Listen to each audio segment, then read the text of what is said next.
এর ম্যাচ ছিল কলকাতা যুব ভারতী স্টেডিয়ামে ইস্টবেঙ্গল ও মোহনবাগানের মধ্যে, যার ডার্বি নামে খ্যাত। গতকালকে ম্যাচ বাতিল হয়েছে। সূত্র মারফত জানতে পেরেছিলাম গ্যালারিতে দুই দলের সমর্থকেরা জাস্টিস ফর আরজি কর টেপোতে ভরিয়ে তুলবে, এটাই হয়তো ভয় পেয়ে বাতিল করা হয়েছে। কিন্তু দুই দলের সমর্থকরা ঘরে বসে থাকেননি, তারা যুব ভারতী স্টেডিয়াম চত্বরে জড়ো হতে চেয়েছিলেন জাস্টিস ফর আরজি কর, তিলোত্তমার বিচার চাইতে, তার পরিবার যাতে ইনসাফ পায় সেই জন্য। তার সাথে পা মিলিয়েছিলেন ইস্টবেঙ্গল, মোহনবাগানের সাথে মহামারান স্পোর্টিং ক্লাব। তার এই তিন দলের কর্মী সমর্থকরা যখন জড়ো হয়, পুলিশ মেন গেট থেকে 200 মিটারের মধ্যে কাউকে প্রবেশ করার অনুমতি দেয়নি, 200 মিটারের বাইরে দাঁড়িয়ে বাইরে থাকার কথা বলেছে।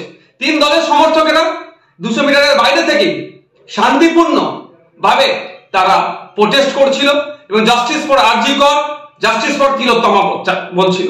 কিন্তু পুলিশ নির্বিচারে তাদের উপরে আক্রমণ করে, নারীরাও বাদ যায়নি, টেনে হিঁচড়ে প্রিজন ভ্যানে তাদেরকে তোলা হয়।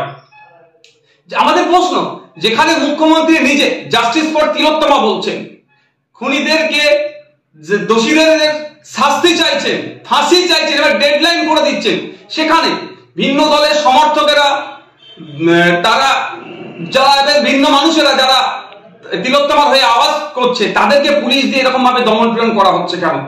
আমরা কি ফ্যাসিস্ট রাজ্যে বসবাস করছি, না ফ্যাসিস্ট জমানা দিয়ে চলছি? আমরা জমানার মধ্য দিয়ে যেভাবে দমন পীড়ন করা হচ্ছে, মানুষের বাক স্বাধীনতা কেড়ে দিচ্ছে, মানুষ অন্যায়ের বিরুদ্ধে কথা বললে সেটা পুলিশ কেটে দমন পীড়ন হচ্ছে, যেভাবে কাণ্ডটা আজকে ঘটেছে, তীব্র ধিক্কার নিন্দা জানাচ্ছি।